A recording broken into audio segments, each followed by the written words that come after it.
Hi, everyone.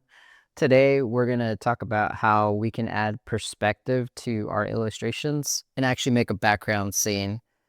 I have on here an image of a character that I created. The other night, I was at a sketching drawing group, and I did the pencils for this. Last night, I was at another drawing meetup and wanted to texture this. Just for reference, this is my first time actually adding textures using some brush pack. The brush pack that I used is from Frankentoon Studio. You can see here that some nice looking textures, and this really reminds me of children's picture books. So if you're interested, it's Franken Studio, and what I want to do is be able to now create a background for this character, and this is what I'm thinking. Um, First of all, we need to get the perspective. There's a tool here in Procreate that if you click on Drawing Guide and go to Edit Drawing Guide, it usually shows up first as this 2D grid. And then if you hit perspective, you can click and it'll add these points. It'll add one point, and then if you click on another point on this horizon line, then it'll create, these other crisscrossing lines. I had this character just in a particular 3/4 perspective. And so as you can see here, I'm just trying to align it with his like right foot, and with his looking at his feet again, I'm pulling on this left side, and I'm really just trying to match the angle of his feet. So you may get it tilted. That's not on, you can see that it's not completely on a horizontal. So you can just modify it to be, on a horizontal. And really, this horizon line is just where your camera like is pointing. So it's like I'm at chest level, looking at him, and we're just gonna go with that. So if you can see here that I can do assisted drawing or not assisted drawing. When you click on assisted drawing, when you put your lines down, let's see here as an example. Sometimes when you create a new layer, you have to go back into this edit drawing guide and click this box. That's just how it works when you create a new layer. I have this FT Wiggle. That's the brush pack for Frankentoon Studio. And you can just put your pen down and it will line up, and even it'll do the vertical lines too. So this is great for if you're trying to make, a box. That's just the assisted drawing essentially. Okay, so let me clear this. And I collected some reference of boys' rooms, and this is what I'm thinking. We have here on the left, as soon as you see a bunk bed, you immediately think like a kid's room. So I'm going to add a bunk bed. Another thing that I saw on Pinterest when I searched for 3/4, like just a boy's bedroom, my son himself has, this skateboard right here. He has like, I made him like a skateboard rack. So I'm going to add some sort of skateboard rack. And then you can also see like his computer there and desk. And then here on the right, on this reference photo, there's like shelves, a desk, a radio, and some posters. So I'm going to go with that. So my list I wrote down is definitely should have a bunk bed, a skateboard, a desk, computer, posters, shelves, and books. And I started with this perspective grid and started laying down lines. I have this brush that I'm using for pencil with this light blue. And that's the construction of the room. And now I'm starting to make the bed. So let's look at the reference of the bed. We'll keep these at 10 minutes just so that you can see. So what I'm doing is I'm just trying to recreate this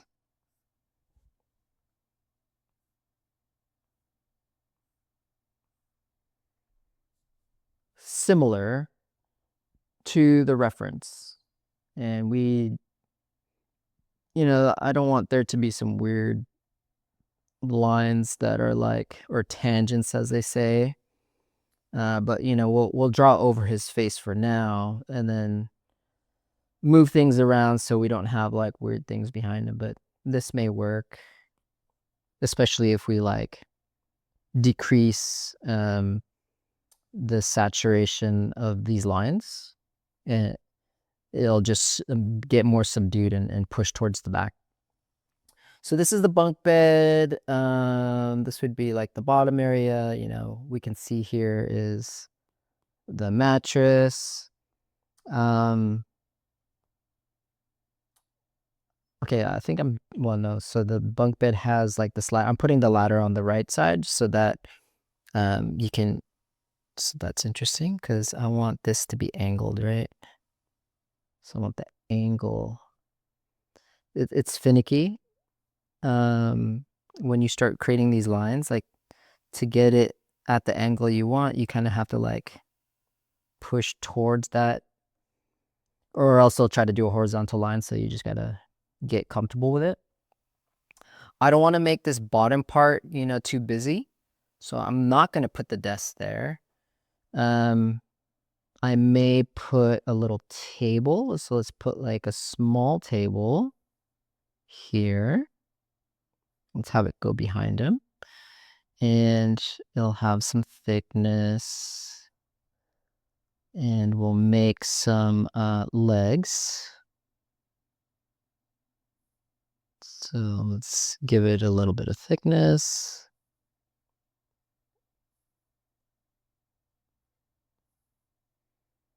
So that's a table.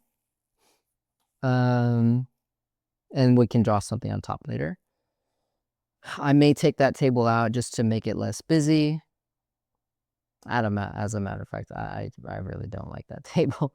Let's take that table out now. And what I'll do is I want to make a little desk behind.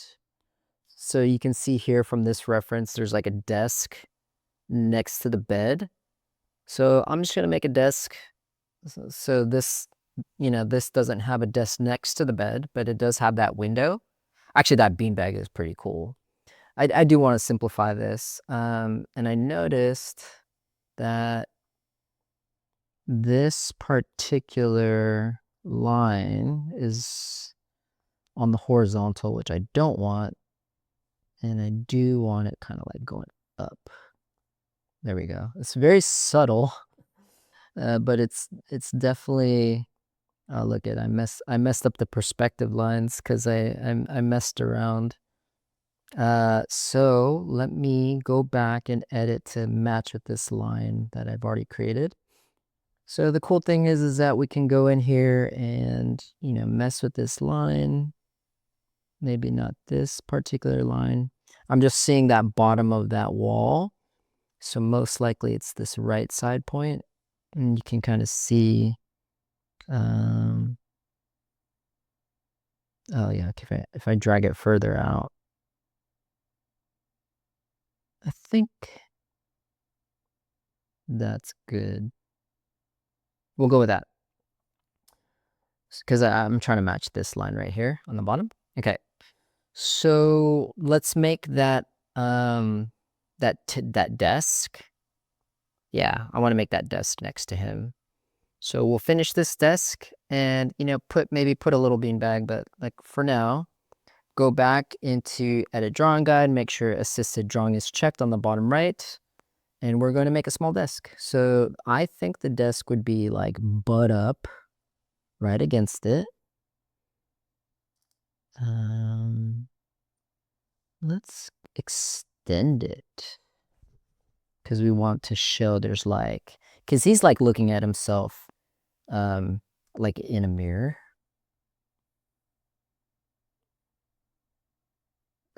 This is a super long desk. I just want to see what it's like.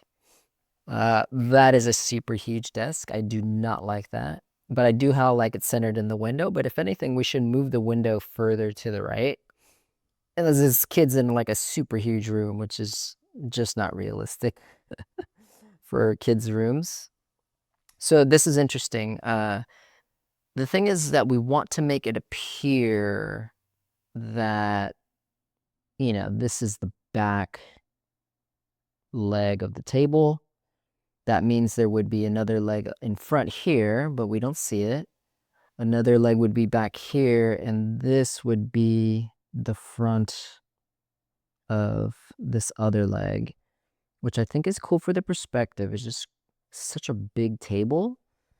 And then we need a chair. So, I mean, this starts to get a feel of where he's at, in the room. I'm just going to erase some lines so we can see his face. And you know what? We'll call that as done. And let's see what it looks like without the drawing guide. So yeah, let's erase some lines just to get a feel of what this looks like. Oops. This would be the back of this over here. Yeah, so let's erase some lines because I just want to see what this looks like. And cool, that's the beginning. So this is a short video on how to use perspective in Procreate. Finding reference on Pinterest so you can start building out the background of your scene, especially if you just started with your character first and have to think about background after. I actually didn't know I just wanted a character to start building out textures on. So this was great to see that I can apply perspective grid to the existing illustration and then be able to apply the reference to start getting to an image that I want. So my name is Ryan from Made You Look. Keep dreaming, keep creating, and don't forget, because your story matters. See you next time.